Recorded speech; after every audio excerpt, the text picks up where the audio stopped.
So before you start working on your machine with it up in the air, first thing you're going to want to do is take and put the lockout mechanism on whatever cylinder you have for your lift arm.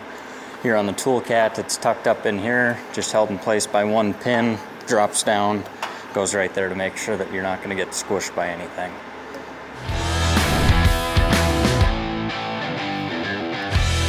Okay, so now I'm going to take and replace one of these back roller wheels. So to do that, you'll need a 3/4 inch socket, 3/4 inch wrench, and then a ratchet.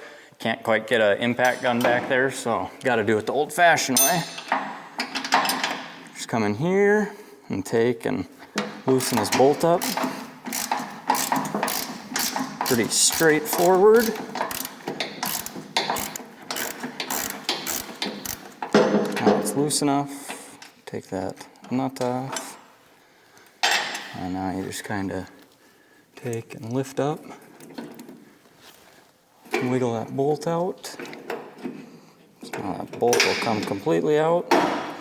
Now the wheel, you just take and lift up out of there. Here you have your wheel.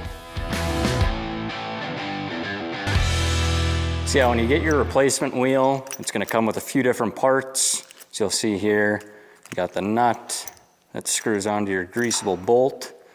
You can see the bolt has the grease zerk right here.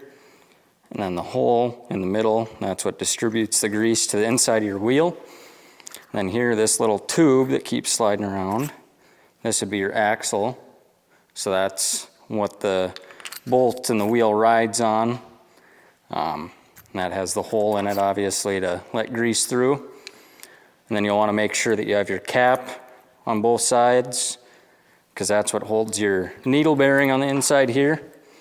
But that should all be pre-assembled for you. So you just take your bolt out, and then now you go and put your bolt back through when it's up in there. Take the nut on. The nut does have locking features, so you'll want to start the nut from the non-locking side, so you'll be able to thread it on some before you feel it seize up.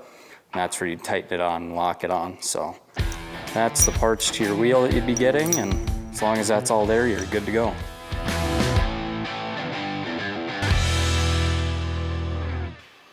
So yeah, now going to reinstall the wheel. Take and drop it in from the top side here. Take that greasy bolt, get that started back in there. Get it through the hole on the other side. See it sticking through.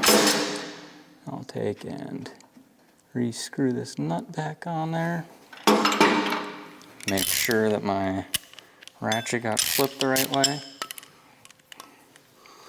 And now I'll just re-snug everything back up.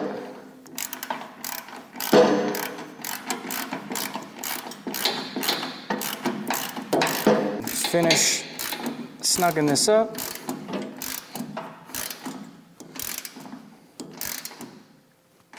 Not too tight.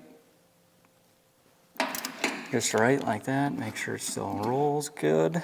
And now hand those off and take your grease gun, because it's in this world a fresh new wheel, needs some new grease. Put your grease tip right on the end where that grease zerk is. And obviously you don't need to pump it up too much, have grease flying everywhere. Just check around the edges, you'll see right in here, there's some new grease. I can pump it and show you that coming out. So you can, see it squirting up right in there. It tells you got enough grease packed in. Wipe that off my finger. Now that's all good to go.